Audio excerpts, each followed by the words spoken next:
ایسے ہی کسی کو گمراہ نہیں کرتے، بلکہ کیا سبب ہوتا ہے اس کی گمراہی کا، مہر لگانے کا سبب ہوتا ہے اس انسان کا خود کا کفر، اس کی بے ایمانی. ٹھیک ہے، جیسے کہ پہلے بھی پڑھ چکے ہیں، فَلَمَّا زَاغُوا أَزَاغَ اللَّهُ قُلُوبَهُمْ، جب وہ ٹیڑھے ہوئے تو اللہ نے بھی ان کے دلوں کو ٹیڑھا کر دیا.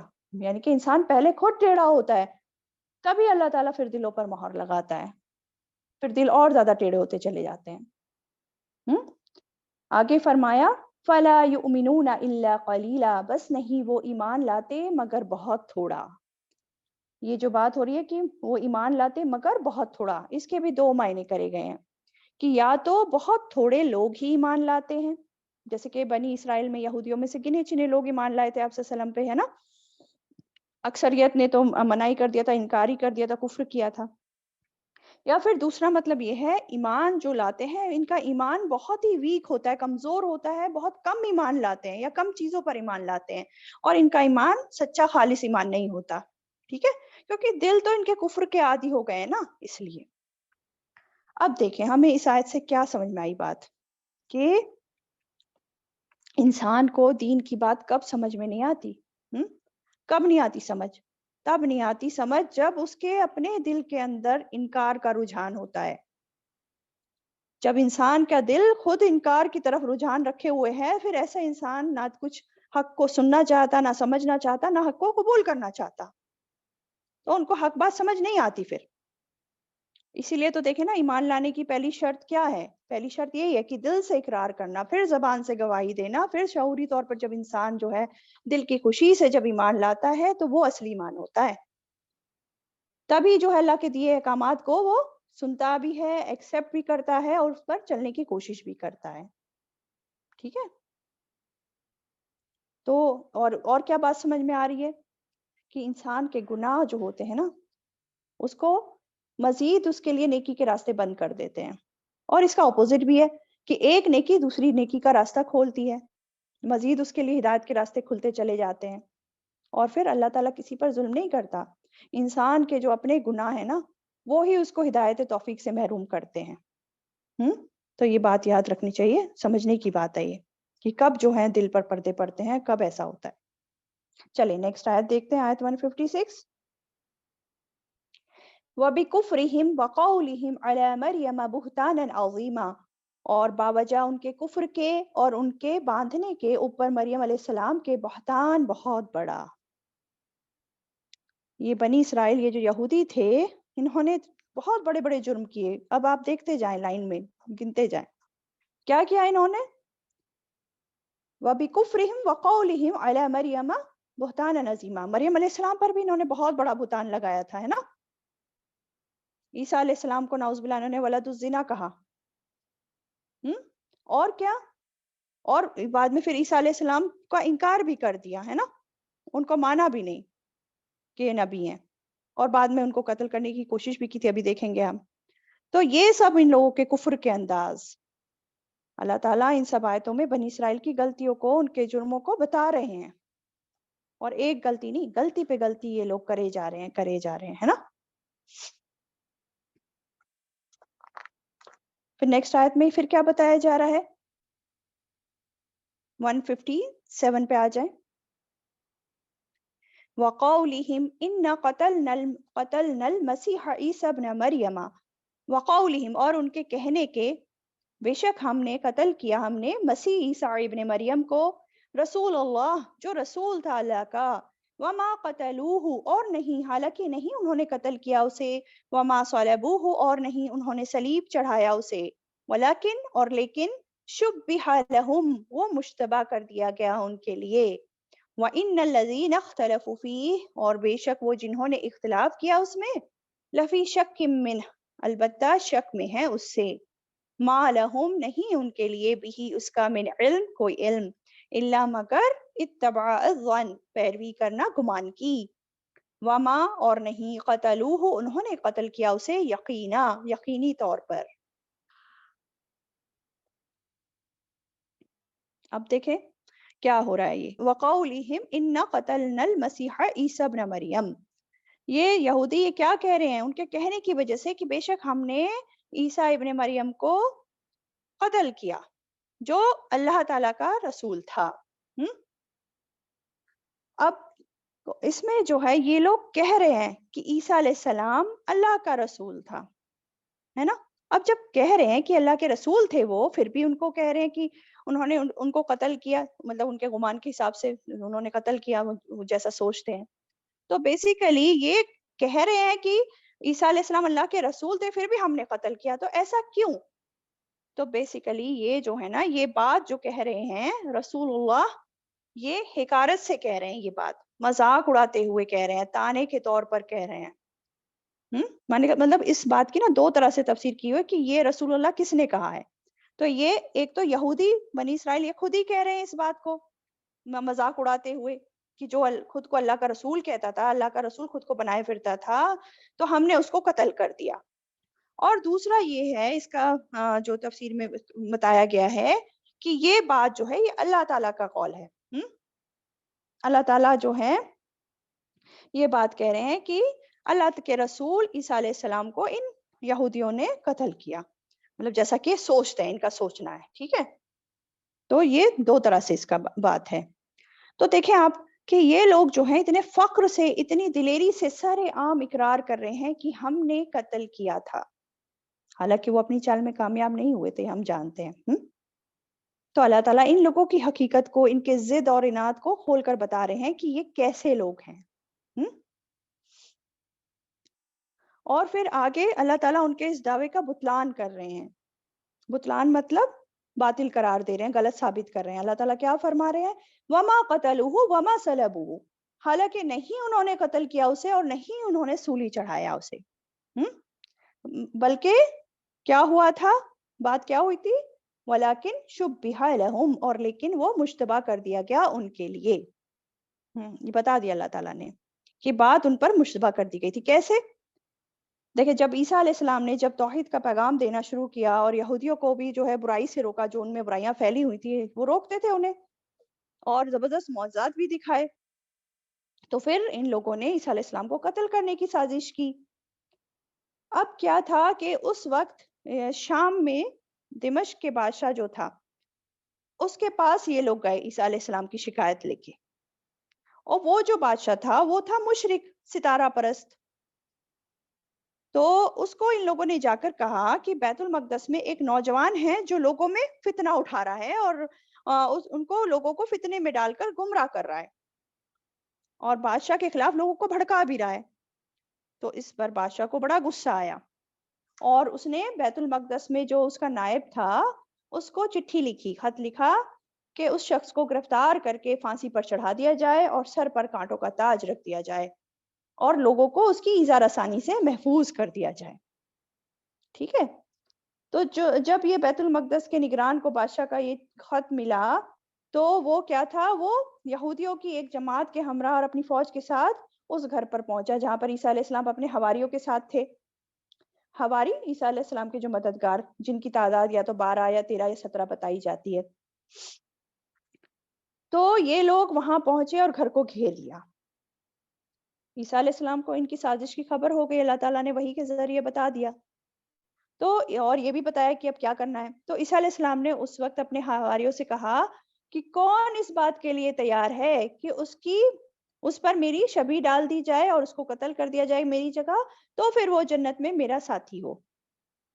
تو ایک کم عمر نوجوان جو تھا وہ کھڑا ہوا، لیکن عیسیٰ علیہ السلام نہیں چاہتے تھے کہ ہاں بھی یہ جوان بچہ ہے، تو اس طرح نہیں چاہتے تھے. تو پھر عیسیٰ علیہ السلام نے یہ بات 3 دفعہ اسی طرح پوچھی اور تینوں دفعہ جو ہے وہی نوجوان کھڑا ہوا. تو عیسیٰ علیہ السلام نے کہا ٹھیک ہے تو تم ہی ہو وہ. پھر اللہ تعالیٰ کے حکم سے عیسیٰ علیہ السلام کی شبیہ اس نوجوان پر ڈال دی گئی اور اس گھر کی چھت میں ایک روشن دان کھول دیا جاتا ہے اور عیسیٰ علیہ السلام پر ایک اونگ سی تاری ہوتی ہے اور آپ کو آسمان پر زندہ اٹھا لیا جاتا ہے. جیسا کہ ہم پڑھ چکے نا سورہ آل عمران 33 میں اللہ تعالیٰ فرماتے ہیں نا، اذ قال اللہ یا عیسیٰ انی متوفیک ورافعک الی. اللہ تعالیٰ نے کیا فرمایا؟ اے عیسیٰ میں تجھے پورا لینے والا ہوں، پورا مطلب جسم اور روح کے ساتھ، اور اپنی طرف اٹھانے والا ہوں اور پاک کرنے والا ہوں تجھے ان لوگوں سے جنہوں نے کفر کیا. ٹھیک ہے، اور یہ ابن عباس رضی اللہ تعالیٰ عنہ کی یہ صحیح روایت ابھی جو پیچھے میں نے قصہ پورا بتایا ہے، جس سے پتہ چلتا ہے کہ عیسیٰ علیہ السلام زندہ ہی آسمان پر اٹھا لیے گئے تھے، اور یہ جو یہودیوں کی سازش تھی وہ ناکام اللہ تعالیٰ نے کر دی تھی۔ لیکن یہودی جو تھے وہ تو دھوکے میں رہے نا، کیونکہ جس شخص پر عیسیٰ علیہ السلام کی شبیہ پڑی تھی اس کو انہوں نے پکڑ لیا اور اس کو پھر سولی چڑھا دیا گیا اور اس کے سروں پر کانٹوں کا تاج رکھ دیا گیا، اور یہ کر کے وہ لوگ بڑے خوش ہو گئے کہ ہاں ہم اپنی سازش میں کامیاب ہو گئے۔ حالانکہ انہوں نے عیسیٰ علیہ السلام کو تو نہ قتل کیا نہ سولی چڑھایا، بلکہ ان پر معاملہ مشتبہ کر دیا گیا، جیسے کہ اللہ تعالیٰ یہاں بتا رہے ہیں نا۔ پھر آگے اسی میں بتایا جا رہا ہے وَإِنَّ الَّذِينَ اخْتَلَفُوا فِيهِ لَفِي شَكٍّ مِّنْهُ، اور بے شک وہ جنہوں نے اختلاف کیا اس میں البتہ شک میں ہیں۔ مطلب جنہوں نے عیسیٰ علیہ السلام کے قتل کے بارے میں اختلاف کیا، ان کے حال کے بارے میں اختلاف کیا کہ ان کے ساتھ کیا ہے، وہ شک میں پڑے ہوئے ہیں۔ اور کیوں پڑے ہوئے ہیں؟ کیونکہ آگے اسی میں بتایا جا رہا ہے مَا لَهُم بِهِ مِنْ عِلْم، نہیں ان کے لیے اس کا کوئی علم الا اتباع الظن، مگر پیروی کرنا گمان کی۔ وہ تو صرف اپنے گمان کی پیروی کرے، ان کو حقیقی علم نہیں ہے کہ حقیقت میں کیا ہوا، اور شک میں پڑے ہوئے ہیں۔ کیونکہ وہ جو شخص تھا شکل تو اس کی عیسیٰ علیہ السلام جیسی ہو گئی تھی، لیکن باقی چیزیں تو نہیں تھی نا عیسیٰ علیہ السلام جیسی، ان کی باڈی تو نہیں ہوئی نا، یا جو بھی معاملہ رہا ان کو یقین تو ان کو بھی نہیں ہے، وہ بھی گمان پہ بس اپنا جو ہے سوچے پڑے ہیں، ان کے پاس کوئی دلیل نہیں ہے کہ ہوا کیا۔ اور گمان جو ہوتا ہے وہ علم نہیں ہوتا، بلکہ علم کا اپوزٹ ہوتا ہے۔ جو حقیقی علم ہوتا ہے وہی شک کو دور کرتا ہے نا، وہ ہے نہیں ان کے پاس، کوئی دلیل نہیں۔ اور اسی لیے اللہ تعالیٰ فرما رہے ہیں وَمَا قَتَلُوهُ یقینا، اور نہیں انہوں نے قتل کیا اسے یقینی طور پر۔ تو صحیح عقیدہ کیا ہے؟ عیسیٰ علیہ السلام قتل نہیں ہوئے، بلکہ کیا ہوا تھا ان کے ساتھ؟ اگلی آیت میں بتایا 158 میں بر رفعہ اللہ الیہ، بلکہ اٹھا لیا اسے اللہ نے اپنی طرف، وکان اللہ عزیزا حکیما، اور ہے اللہ تعالیٰ بہت زبردست خوب حکمت والا۔ اللہ تعالیٰ نے عیسیٰ علیہ السلام کو ان کے جسم اور روح کے ساتھ اوپر اٹھا لیا تھا اپنی طرف، اور یہ بات اللہ تعالیٰ کے لیے کوئی مشکل نہیں ہے، کیونکہ اللہ تعالیٰ کی دیکھیں دو صفت بتائی ہیں، عزیزا حکیما، بہت زبردست خوب حکمت والا۔ تو اللہ تعالیٰ کے لیے کوئی مشکل نہیں، عزیز ہے اللہ تعالیٰ، بہت زبردست ہے، غلبے والا ہے، قوت والا ہے، ساری قدرت رکھنے والا ہے، اور حکمت والا بھی ہے۔ یہ سب معاملات اس طرح پیش آنے تھے، یہ کیوں آنے تھے اس طرح پیش؟ کیونکہ اللہ تعالیٰ کو معلوم ہے کون سی چیز کیسے ہونی چاہیے، اس کی حکمتوں پر یہ ساری چیزیں ہیں۔ اور پھر دوسری بات یہ کہ دنیا جو ہے آزمائشوں کی جگہ ہے، تو یہ بھی بہت بڑی آزمائش تھی لوگوں کے لیے کہ کون حق کو قبول کرتا ہے اور کون نہیں کرتا ہے۔ کیونکہ دیکھیں حواری جو ان کے ساتھ تھے عیسیٰ علیہ السلام کے ساتھ، انہوں نے باہر آ کے تو بتایا ہوگا نا کہ معاملہ ایسے ایسے ہو گیا، تو اس میں سے زیادہ تر لوگ تو ایمان نہیں لائے ان کی باتوں پہ، ایک گروہ تھا بس جو حواری تھے، بس جو کم لوگ تھے وہی اس بات کو مانے۔ تو اللہ تعالیٰ ایک تو یہ بات ہے کہ آزمائش میں پڑے یہ لوگ، اس کی وجہ سے یہ اللہ تعالیٰ کی حکمت تھی۔ اللہ تعالیٰ چاہتا تو سب کے سامنے اٹھا لیتا نا عیسیٰ علیہ السلام کو، سب کو دکھا کے کہ ہاں دیکھو میں تو اسے اٹھا رہا ہوں، اور اصل چیز یہ ہے، لیکن اللہ تعالیٰ کے ہر فیصلے اس کی حکمت پر مبنی ہوتے ہیں۔ اس لیے یہاں فرمایا کہ وَكَانَ اللَّهُ عَزِيزًا حَكِيمًا۔ ٹھیک ہے، الحمدللہ۔ آیت 159 پر آ جاتے ہیں۔ وَإِن مِّنْ أَهْلِ الْكِتَابِ إِلَّا لَيُؤْمِنَنَّ بِهِ وَإِن مِّنْ أَهْلِ الْكِتَابِ، اور نہیں اہل کتاب میں سے کوئی، الا مگر، لَيُؤْمِنَنَّ بِهِ، البتہ وہ ضرور ایمان لائے گا اس پر، قبل موتہ، پہلے اس کی موت سے، وَيَوْمَ الْقِيَامَةِ يَكُونُ عَلَيْهِمْ شَهِيدًا، اور دن قیامت کے یکون وہ ہوگا علیہم ان پر شہیدہ گواہ۔ اب کیا بات ہو رہی ہے؟ اب اس میں جو یہ بات آ رہی ہے نا وَإِن مِّنْ أَهْلِ الْكِتَابِ إِلَّا لَيُؤْمِنَنَّ بِهِ قَبْلَ مَوْتِهِ، یہ جو قبل موتہ ہے نا، اس کے دو طرح سے معنی آئے ہیں، پہلے اس کو سمجھ لیجئے کہ اہل کتاب میں سے نہیں مگر البتہ وہ ضرور ایمان لائیں گے اس پر پہلے اس کی موت سے۔ تو قبل موتہ کے علماء نے دو معنی کیے ہیں، اور دونوں ہی معنی صحیح ہیں اپنی جگہ۔ تو ایک تو یہ ہے کہ جو موت ہی ہے، تو اس میں ہی کی جو ضمیر آ رہی ہے وہ کس کی طرف اشارہ ہے؟ اہل کتاب کی طرف اشارہ ہے یا عیسیٰ علیہ السلام کی طرف اشارہ ہے؟ یہ جان لیتے ہیں۔ تو پہلا معنی میں کیا ہے کہ اپنی موت سے پہلے، موت ہی اپنی موت سے پہلے، یعنی کہ ہا کی جو ضمیر آ رہی ہے، ہی کی جو ضمیر آ رہی ہے، وہ اہل کتاب کی طرف آ رہی ہے کہ اہل کتاب میں سے ہر کوئی عیسیٰ علیہ السلام پر ایمان لے آئے گا۔ مراد کیسے ہے اس میں، کیسے کہ ہر اہل کتاب چاہے یہودی ہو یا عیسائی ہو، وہ مرتے وقت جب اس کی جان کلی کی حالت ہوتی ہے تو اس کو پتا چل جاتا ہے کہ وہ جس عقیدے پر تھا، وہ عیسیٰ علیہ السلام کے بارے میں وہ گمراہ عقیدے پر تھا اور عیسیٰ علیہ السلام قتل نہیں ہوئے تھے، اس کو اصل پتا چل جاتی ہے موت کے وقت۔ لیکن اب اس وقت پتا کرنے سے کیا فائدہ، اس وقت ایمان لانے سے کیا فائدہ؟ اب تو توبہ کے دروازے بند ہو گئے نا جب موت کا دروازہ کھل گیا تو ایک تو یہ بات، اور دوسرا معنی کیا کیا گیا کہ عیسیٰ علیہ السلام کے فوت ہونے سے پہلے، موتی ہی مطلب عیسیٰ علیہ السلام کی طرف اشارہ، یعنی کہ عیسیٰ علیہ السلام کے فوت ہونے سے پہلے ہر اہل کتاب جو ہے ان پر ایمان لے آئے گا۔ مطلب یہ ہے، یہ کب ہوگا؟ جب عیسیٰ علیہ السلام دوبارہ نازل ہوں گے نا، اس وقت ہر اہل کتاب ضرور ایمان لے آئے گا ان پر، یہود ہو یا نصارہ ہو، سب دیکھ لیں گے نا اپنی آنکھوں سے عیسیٰ علیہ السلام کا دوبارہ دنیا میں نزول، تو وہ مان جائیں گے کہ ہاں عیسیٰ علیہ السلام ہی حق ہیں، اور وہ پہلے جو تھا، جو جس چیز میں وہ مشتبہ پڑے ہوتے ایسا نہیں ہے، معاملہ کیا ہے، حق ان کے سامنے آ جائے گا، اور عیسیٰ علیہ السلام پہ سب کے سب ایمان لے آئیں گے، اور جو ایمان نہیں لائے گا پھر ان کو تو قتل کر دیا جائے گا، وہ الگ حدیثوں سے پتہ چلتا ہے۔ ٹھیک ہے، تو اور یہ دیکھیں، یہ جو حدیثیں ہیں نا، اس کے بارے میں بہت ساری حدیثیں ہمیں ملتی ہیں عیسیٰ علیہ السلام کے دوبارہ زمین کے پر نزول ہونے کے بارے میں، ایک دو نہیں، بہت ساری حدیثیں ہیں جو تواتر کے درجے کو پہنچتی ہیں۔ تو یہ یقینی بات ہے، اور ہمارے ایمان کا بھی یہی حصہ ہے کہ ہم یہ بات مانتے ہیں کہ وہ دوبارہ آئیں گے دنیا میں، اور پھر ان پر بھی بعد میں طبعی موت آئے گی، جیسے ہر انسان کو، ہر بندے کو آتی ہے، کیونکہ کل نفس ذائقۃ الموت۔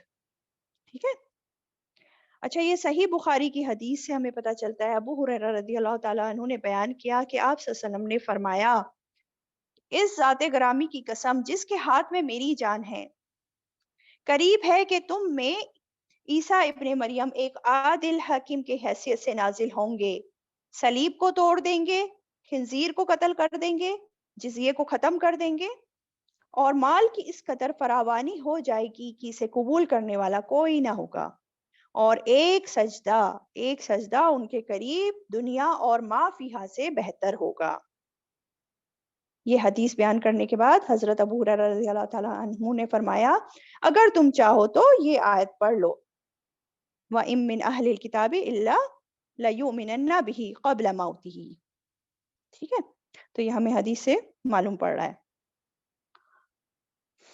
تو عیسیٰ علیہ السلام آئیں گے، ان کا دوبارہ نزول ہوگا، اور کیا کیا کریں گے وہ؟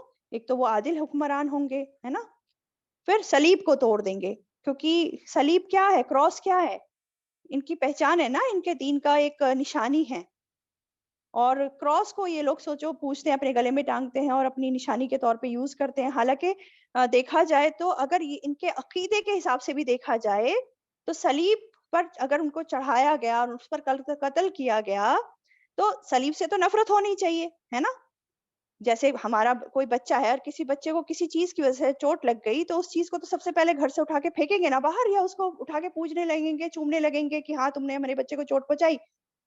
تو یہ تو مطلب سوچ کے باہر ہے کہ اس طرح سے کوئی کرے، تو یہ صلیب کو ہی اس کو جو ہے نشانی بنائے ہوئے ہیں دین کی، اور اسی کی کو پوچھتے ہیں اور یہ سب کرتے ہیں، ہے نا۔ اسی طرح خنزیر کو قتل کر دیں گے، جزیہ ختم کر دیں گے، اور اتنا عدل ہوگا اس زمانے میں کہ مال اس قدر ہوگا کہ کوئی جو ہے اس کو قبول کرنے والا نہیں ہوگا۔ سبحان اللہ، کتنا اچھا زمانہ ہوگا وہ۔ پھر آگے بتایا، وَيَوْمَ الْقِيَامَةِ يَكُونُ عَلَيْهِمْ شَهِيدًا، اور دن قیامت کے وہ ہوگا ان پر گواہ، کون؟ عیسیٰ علیہ السلام، ہے نا۔ عیسیٰ علیہ السلام ان لوگوں کے خلاف گواہی دیں گے قیامت کے روز جن لوگوں نے عیسیٰ علیہ السلام کو معبود بنا لیا تھا، الہ بنا لیا تھا، انہی کے خلاف گواہی دیں گے، اور ان کے خلاف بھی دیں گے جنہوں نے عیسیٰ علیہ السلام کا انکار کیا تھا، ان کی بات نہیں مانی تھی، ہے نا۔ یہ ہم انشاءاللہ ڈیٹیل میں پڑھیں گے، سورہ مائدہ میں پڑھیں گے، آیت 117 میں، اس میں آتا ہے یہ سب۔ تو قیامت کے روز اللہ تعالیٰ عیسیٰ علیہ السلام کو کھڑا کریں گے اور پوچھیں گے کہ کیا تم نے کہا تھا کہ اللہ کے سوا میری اور میری والدہ کی عبادت کرنا؟ تو عیسیٰ علیہ السلام فرمائیں گے کہ میں نے تو ایسا کوئی بات نہیں کہی تھی، میں نے تو بس یہی حکم دیا تھا کہ عبادت کرو اللہ کی، جو میرا بھی اور تمہارا بھی رب ہے۔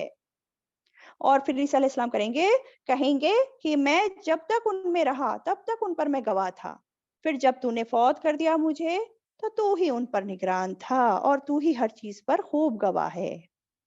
تو عیسیٰ علیہ السلام اس طرح جواب دیں گے کہ جب تک میں ان کے بیچ تھا تب تک تو میں گواہی دیتا ہوں کہ انہوں نے کیا کیا کیا کیا کیا نہیں کیا، لیکن میں جب دنیا سے چلا گیا تو پھر مجھے نہیں معلوم انہوں نے میرے پیچھے کیا کیا. اور اللہ تعالیٰ تو ہی دیکھنے والا ہے، تو ہی جانتا ہے سب کچھ. ٹھیک ہے، چلیں نیکسٹ آیت پہ آ جاتے ہیں، آیت 160.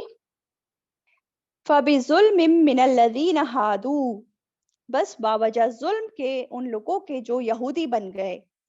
حرمنا علیہم طیبات، حرام کر دی ہم نے ان پر پاکیزہ چیزیں. احلت لہم، جو حلال کی گئی تھیں ان کے لیے. وبصدہم عن سبیل اللہ کثیرا، اور باوجہ ان کے روکنے کے راستے سے اللہ کے اکثریت کو. کیا بتایا جا رہا ہے اس میں؟ فَبِظُلْمٍ مِّنَ الَّذِينَ هَادُوا، بس باوجہ ظلم کے ان لوگوں کے جو یہودی بن گئے. اب اللہ تعالیٰ کہہ رہے ہیں کہ باوجہ ظلم کے ان لوگوں کے جو یہودی بن گئے. ہادو یعنی کہ ہادو ورڈ آیا ہے، غور کرنے کی بات ہے. یعنی کہ اللہ تعالیٰ نے ان کو یہودی نام نہیں دیا، ان لوگوں نے خود کو یہودی نام دیا، مطلب خود سے یہ لوگ یہودی بنے، ہے نا. اللہ نے ان کو یہودی نام نہیں دیا تھا. نہ تو موسیٰ علیہ السلام کا دین یہودیت تھا، نہ ہی ان کے جو سچے پیروکار تھے ان کا دین یہودیت تھا. ٹھیک ہے، تو اس لیے یہاں فرمایا جا رہا ہے وہ لوگ جو یہودی بن گئے ان کے ظلم کی وجہ سے کیا کیا؟ ان کے ظلم کی وجہ سے حرمنا علیہم طیبات، ہم نے پاکیزہ چیزیں ان پر حرام کر دی. پاکیزہ چیزیں کون سی پاکیزہ چیزیں؟ احلت لہم، جو کہ حلال کی گئی تھی ان کے لیے. جو چیزیں ان کے لیے حلال تھیں پہلے وہ حرام کر دی گئی ان کے ظلم کی وجہ سے، ان کے ظلم اور زیادتیوں کی وجہ سے، جو ہم پڑھتے آ رہے ہیں نا پیچھے آیتوں میں کچھ، ان کے علاوہ اور بھی بہت کچھ ہے. تو ان کے ان گناہوں کی وجہ سے بطور سزا ان پر کچھ پاکیزہ حلال چیزیں بھی حرام کر دی گئی ان کے اوپر. اب یہ کیسے ہو سکتا ہے؟ دو طریقے سے ہو سکتا ہے. یا تو یہ حرمت قدری ہو سکتی ہے، یعنی کہ اللہ تعالیٰ کا کرنا یہی ہے کہ لوگ جو ہیں اپنی کتاب میں تعویلیں کر کے احکامات الہی کو بدل کر بہت سی حلال چیزوں کو اپنے اوپر حرام قرار کر لیں، جیسے کہ انہوں نے کیا اپنے اوپر سختی، تشدد اور تنگی کے باعث. اور دوسرا اس بات کا بھی احتمال ہے کہ اس حرمت سے مراد شرعی حرمت ہے، مطلب یہ کہ بہت سی چیزیں جو پہلے ان کے لیے حلال تھیں اللہ تعالیٰ نے تورات میں ان کے لیے حرام قرار دے دی. سورہ الانعام آیت 146 میں بھی اس کا ذکر آئے گا، انشاءاللہ آپ پڑھیں گے.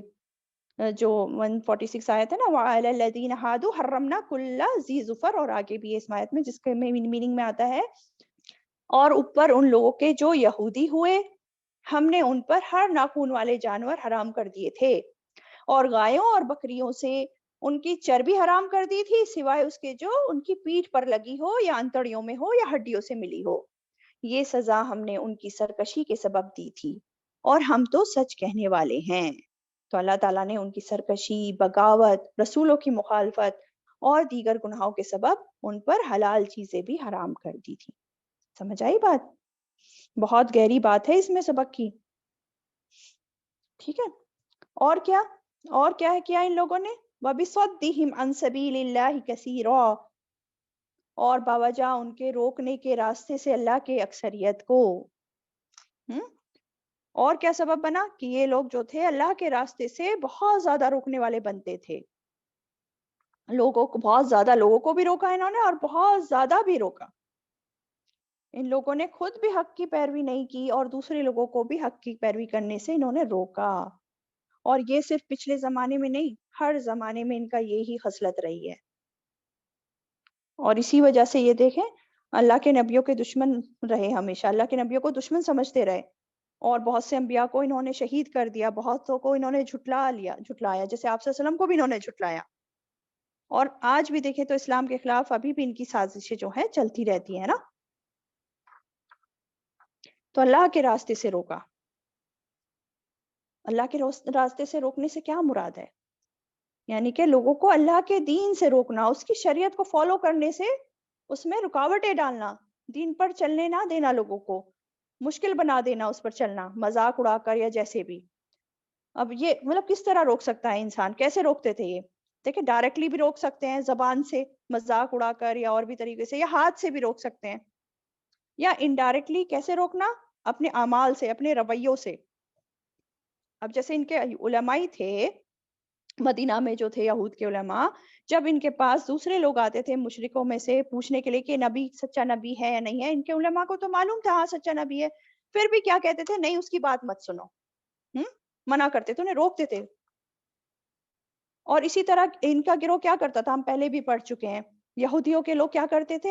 صبح میں تو ایمان لے آتے تھے، دن بھر جو ہے مسلمانوں کی محفلوں میں رہتے تھے، اور شام میں چھوڑ دیتے تھے، مطلب دین سے پھر جاتے تھے. تو ان کے رویے کو دیکھ کر دوسرے لوگ بھی جو ہے ان کے دل میں بھی شک و شبہات پیدا ہوتے تھے، اور وہ بھی پھر کچھ ان میں سے جو ہے پھر دین سے پلٹنے کی ان کی بھی پھر جاتے تھے، ان کو دیکھا دیکھی، ہے نا. تو اس طرح سے یہ لوگ اللہ کے راستے سے روکتے تھے، اور یہ آج بھی ہو رہا ہے اسی طرح سے. تو اس آیت سے دیکھیں ہمیں بہت ساری چیزیں پتہ چل رہی ہیں، اور بہت ہی امپورٹنٹ سبق ہیں اس میں. سب سے پہلی بات تو یہ دیکھیں کہ اللہ تعالیٰ بعض وقت کسی انسان سے یا کسی گروہ سے یا کسی قوم سے اس کے گناہوں کی وجہ سے، اس کی نافرمانیوں کی وجہ سے اس کو جو نعمتیں ملی ہوتی ہیں نا، ان کو چھین لیتا ہے اللہ تعالیٰ. یعنی کہ جو چیزیں دیکھیں نا حلال تھی ان کو حرام کر دیتا ہے. یا اور کیا ہوتا ہے کہ بعض وقت کوئی نعمت ملنے والی ہوتی ہے لیکن انسان اس سے محروم ہو جاتا ہے اپنی کسی غلطی کی وجہ سے، اپنے بڑے گناہ کی وجہ سے. اب اس کی مثال آپ لے سکتے ہیں، آپ صلی اللہ علیہ وسلم کے زمانے میں کیا ہوا تھا؟ آپ صلی اللہ علیہ وسلم جو ہیں گھر سے باہر تشریف لا ہی رہے تھے لوگوں کو بتانے کے لیے کہ کون سی رات جو ہے لیلۃ القدر کی رات ہے نا، کیونکہ آپ کو وحی کے ذریعے بتا دیا گیا تھا. لیکن جب آپ باہر آئے تو دیکھا دو لوگ آپس میں جھگڑ رہے ہیں. تو آپ صلی اللہ علیہ وسلم نے پھر بتایا کہ ان دونوں کے جھگڑے کی وجہ سے جو ہے یہ علم مجھ سے اٹھا لیا گیا. اب اس آخری عشرے کی راتوں میں تلاش کرو تم لیلۃ القدر کی رات کو. تو دیکھیں نا، دیکھا جائے تو ایک اتنی بڑی جو بات یقینی تھی کہ لیلۃ القدر کی رات کون سی ہے، اس کا علم اٹھ گیا. اتنی بڑی خیر جو تھی وہ ہٹا لی گئی. حالانکہ دیکھیں اس میں بھی اللہ تعالیٰ کی حکمت تھی. یہ بھی اچھا ہی ہوا کیونکہ اب جو ہے ہم 10 راتوں میں جو ہے ڈھونڈتے ہیں لیلۃ القدر کی رات کو، ہم اور زیادہ عبادت کرنے کی کوشش کرتے ہیں، ہے نا. یہ بھی بہتری ہوئی خیر. لیکن بات سمجھنے کی کیا ہے؟ بات سمجھنے کی یہی ہے کہ انسانوں کے جھگڑے فساد کی وجہ سے، گناہوں کی وجہ سے انسان نعمتوں سے محروم ہو جاتا ہے.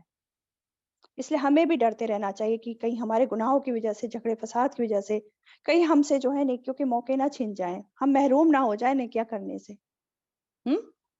گھروں میں بھی آپ دیکھیں، جب گھروں میں لوگوں کے بیچ اختلاف ہوتے ہیں، لڑائی جھگڑے ہوتے ہیں، فساد ہوتا ہے نا، کیا ہوتا ہے؟ کھانے پکے کے پکے رہ جاتے ہیں، فلاں ناراض ہو کے اٹھ کے چلا جاتا ہے، فلاں چلا جاتا ہے اور کھانا نہیں کھاتے ہیں، اور کھانا جو ہے اللہ تعالیٰ کی نعمت سامنے رکھا رہتا ہے اور بیکار ہو جاتا ہے. تو کیا ہوا؟ نعمتیں سامنے ہیں لیکن حرام کر دی گئی، ہے نا. یہ تو چھوٹا سا اگزامپل. پھر اور کیا سبق ہے اس آیت میں؟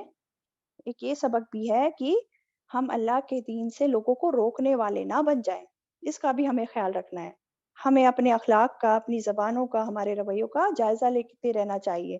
کہیں ہم ان لوگوں میں تو نہیں کہ ہماری خرابیوں کی وجہ سے جو ہے لوگ اسلام کو ہی برا کہہ رہے ہیں، اسلام کو ہی برا سمجھ رہے ہیں، اس کی طرف آنے سے ڈر رہے ہیں، اسلام کی بدنامی کا سبب بن رہے ہیں کہیں ہم. ایسا تو نہیں ہے. ہمارے جو غلط معاملات ہم کر رہے ہیں اس کی وجہ سے دوسروں کو اسلام کی طرف آنے کی رکاوٹ ہم کریٹ کر رہے ہیں، ہے نا، نفرت دلا رہے ہیں اسلام سے. تو ہمیں اللہ کے دین سے روکنے والے لوگوں میں نہیں بن رہا ہے. اپنے اخلاق، اپنے ہر معاملات، ہر چیز اپنی اچھی کرنی ہے.